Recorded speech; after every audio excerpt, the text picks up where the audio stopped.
Lintas Sejarah Minangkabau episode selanjutnya. Di waktu itu sudah dapat dipikirkan bahwa antara adat dan sawana adat sudah hidup di tengah-tengah masyarakat Minangkabau.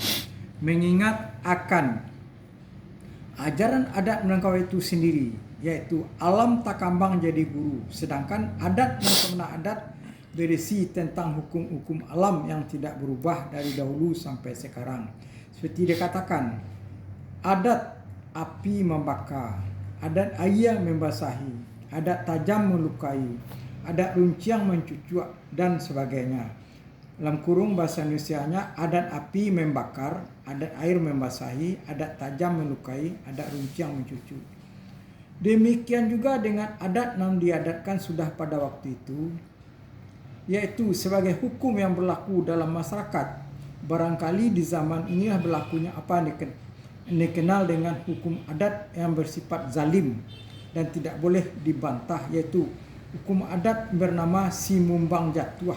Maksudnya simumbang jatuh bahasa Indonesianya. Mumbang kalau jatuh tidak dapat dikembalikan ke tempatnya lagi. Selanjutnya juga ada hukum yang bernama si gamak-gamak, yaitu suatu aturan yang tidak dipikirkan masa-masa. Samping itu juga terdapat hukum yang dinamakan si lamo-lamo, yaitu siapa kuat siapa di atas, persis seperti hukum rimba. Barangkali hukum yang dinamakan hukum tarik balik, maksudnya barangkali hukum yang dinamakan hukum tarik balik juga berlaku di zaman itu atau di zaman ini. Hukum tarik balik hampir sama dengan hukum qisas dalam agama Islam. Misalnya, orang yang berbunuh harus dihukum bunuh pula.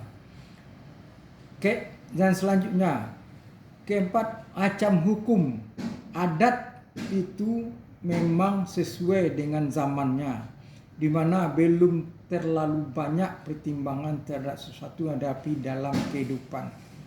Sampai kapan berlakunya hukum ini? Mungkin berlangsung sampai masuknya agama Islam.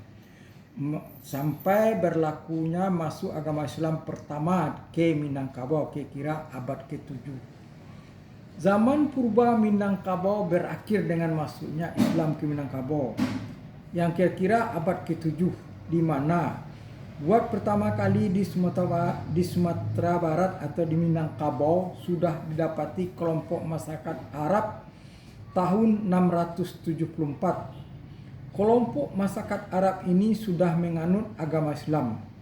Bagaimana rendahnya pendidikan waktu itu, tentu sudah pandai tulis baca, karena ajaran Islam harus diperoleh dari Quran dan hadis Nabi yang semuanya sudah tuliskan dalam bahasa Arab.